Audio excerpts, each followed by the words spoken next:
Doutor José Henrique de Paula Ramos, muito obrigado pela sua presença aqui no nosso Cidade Sem Limite na 012 News. Bom dia, Tony, bom dia, Alexandre, bom dia à sua audiência qualificada. Nós aqui agradecemos a oportunidade, Tony, de poder bater um papo, fazer uma reflexão sobre uma questão tão palpitante quanto a segurança pública, um tema sensível para todos nós aqui em São José dos Campos. E não resta dúvida, doutor, o senhor que é professor, diretor da Academia de Polícia em São José dos Campos, sabe, né, da qualificação do policial e na abertura já do programa, lamentar aqui, né, e os nossos sentimentos, a família do Jefferson, policial, que em plena atividade funcional, ele perdeu a vida, né? Eu acho que todos os policiais estão sujeito a isso, né? Que é um risco, saiu de casa é um risco, porque eles andam no fio da navalha o tempo todo. É verdade, Tony. Para nós foi uma perda lamentável. Eu trabalhei com o Jefferson no início da carreira dele, ele tinha 23, 24 anos. Sempre se comportou como um policial padrão, eficiente, correto, que cumpria suas obrigações de uma maneira muito bacana, sempre voltando os seus interesses para o combate à criminalidade. Era um policial abnegado e infelizmente nós sofremos esse acidente trágico. Jefferson tinha saído 3 horas da manhã, acordado 3 horas da manhã, às 4:30 estava na capital, indo para a capital para cumprir mandado de buscas lá em determinado local. No retorno nós tivemos esse trágico acidente que ceifou a vida desse jovem policial. Agora, doutor, já houve perguntas no dia, né, em que aconteceu o fato, o Alexandre inclusive fez contato com a gente aqui, e as pessoas perguntavam, né, curiosidade do munícipe que não tem essa noção, né, de lei, o que acontece, o que protege o policial. Um policial como esse, por exemplo, ele tem algum seguro de vida? Porque ele arrisca todos os dias. O policial militar parece que em combate ou em serviço, ele tem um seguro que cobre pelo menos a família. O policial civil segue esse mesmo padrão? Igualmente. Em virtude desse acidente no curso de uma operação, naturalmente a família receberá uma indenização para tentar de alguma forma compensar essa perda. É lamentável. É lamentável, né, o que a gente tenha que narrar esse tipo de acontecimento, mas é a pura realidade. E cada acidente, né, ou cada combate, como tivemos aí o caso do Juliano lá no Pinos do Iriguaçu 2, mais uma perda também, um grande policial, participei de algumas ocorrências com ele, indo para São Paulo, inclusive, na favela da Barroca.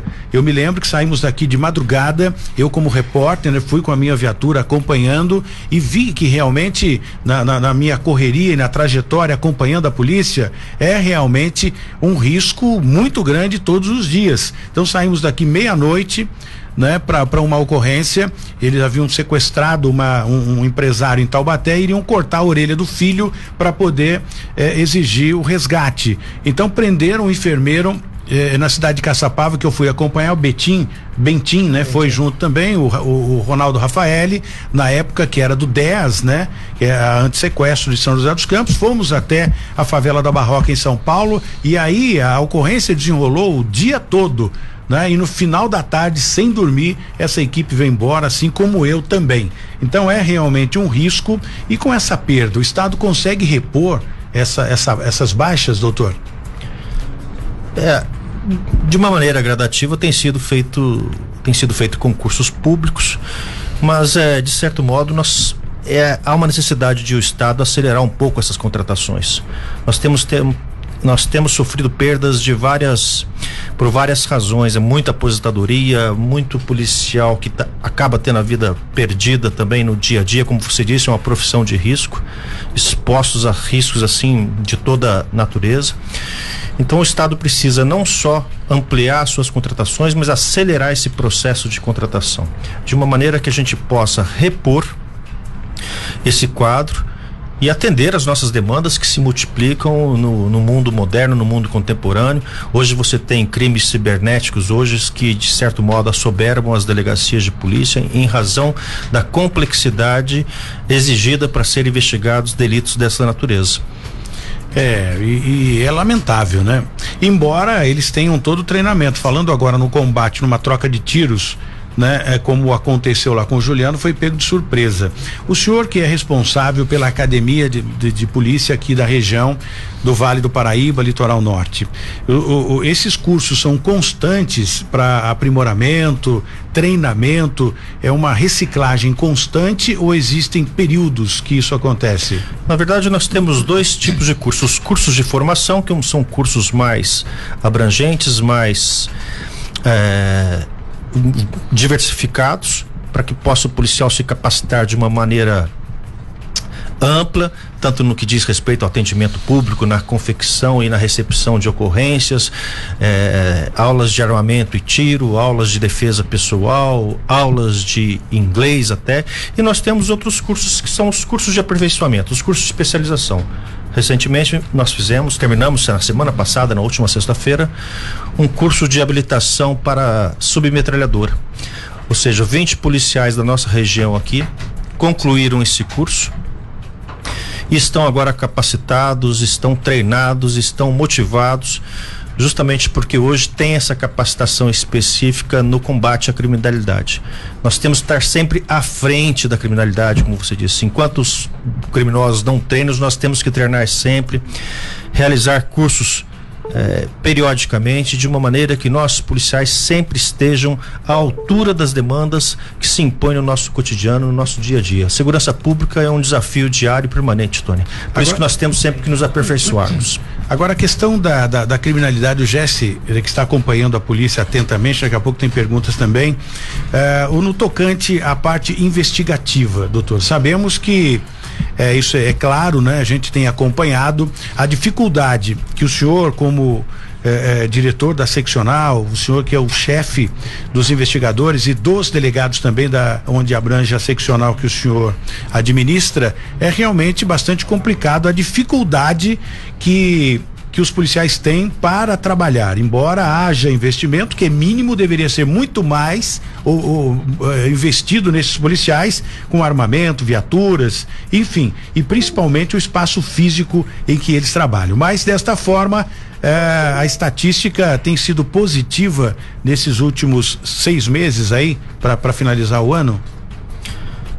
Eu acredito que sim, acho que estamos dentro de padrões bastante razoáveis, os índices de criminalidade são bastante razoáveis para nós, são favoráveis. São José dos Campos pode ser apontada como uma cidade segura, uma cidade que tem uma taxa de homicídios baixíssima para um padrão, né?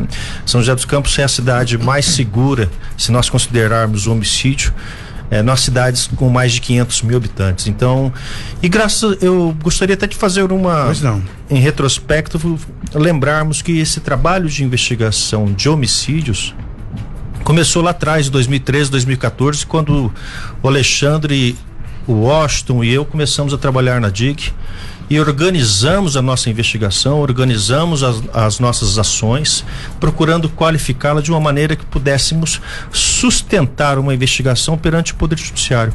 É importante destacar, Tony, que o papel da Polícia Civil ele é híbrido. Enquanto a Polícia Militar cuida de segurança pública, a Polícia Civil ela cuida de segurança pública e de justiça.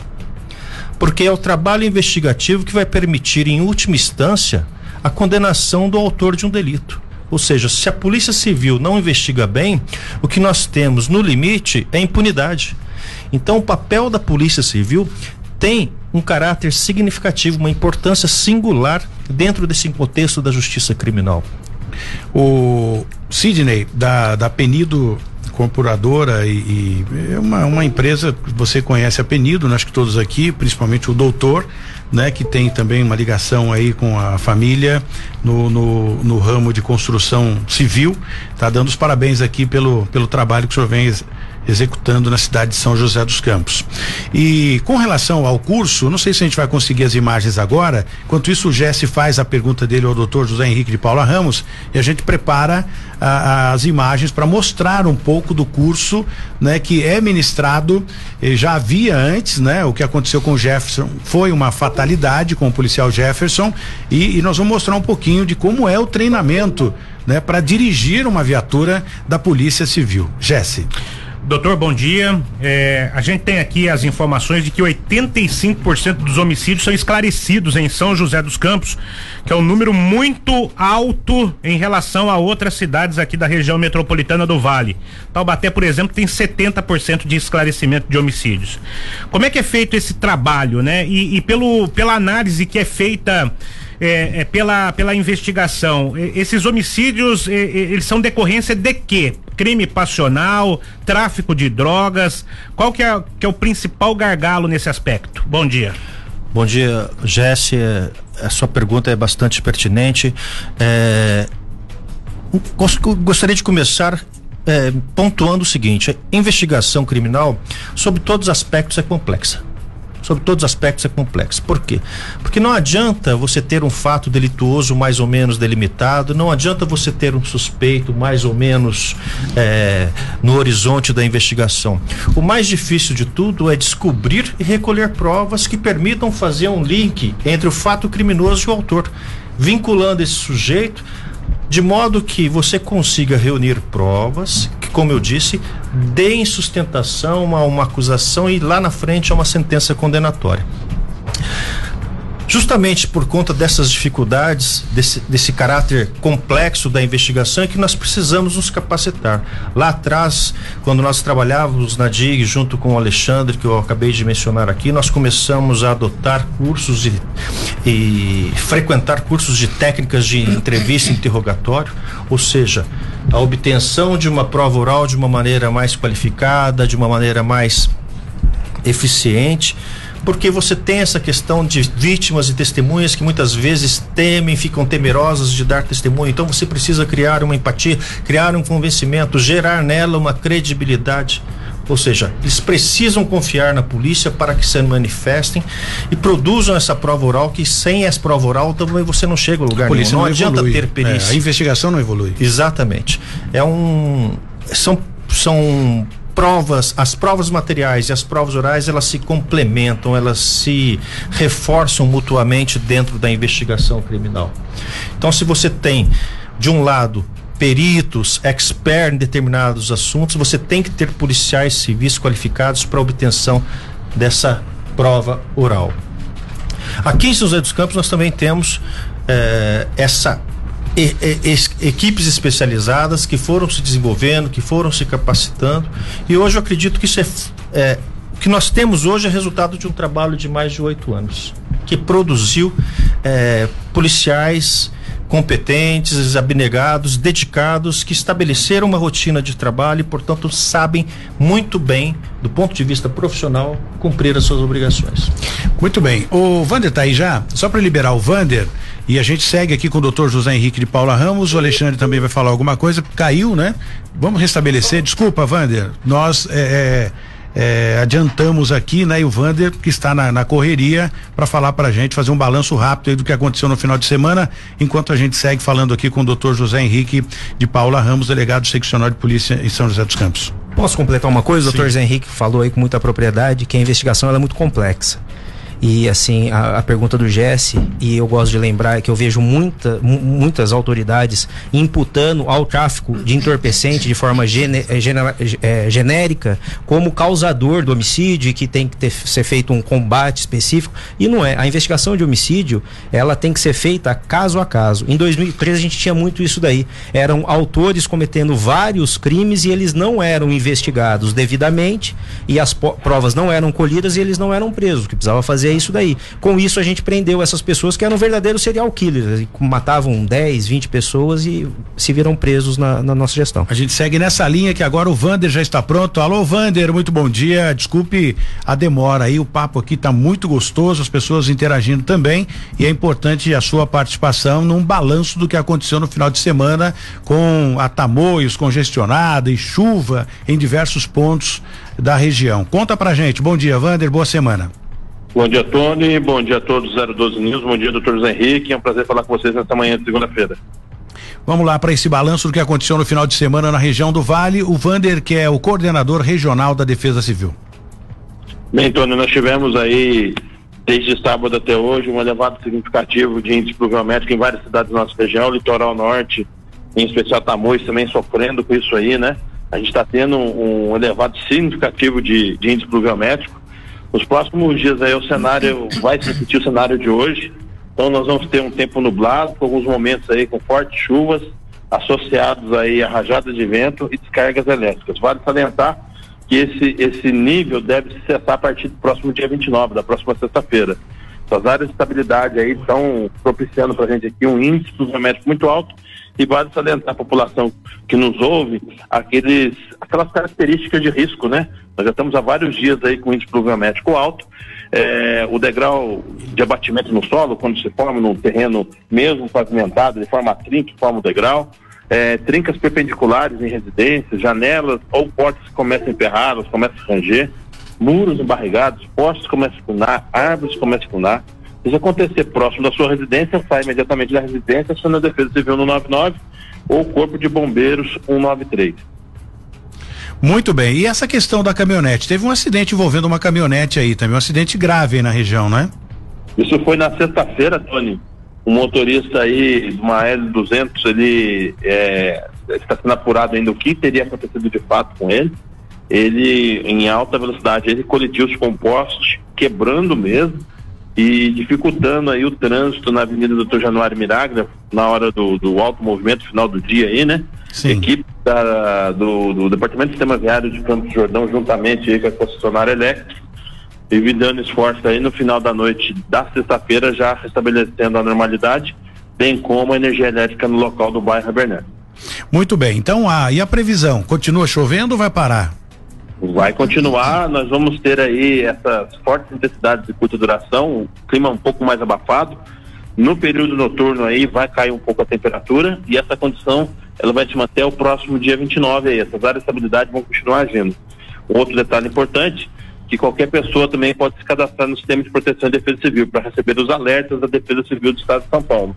Basta enviar um SMS para 40199, colocando o corpo de texto aí, o CEP da localidade. Pode ser mais de um CEP, pode ser o CEP da sua casa, o CEP de onde você trabalha.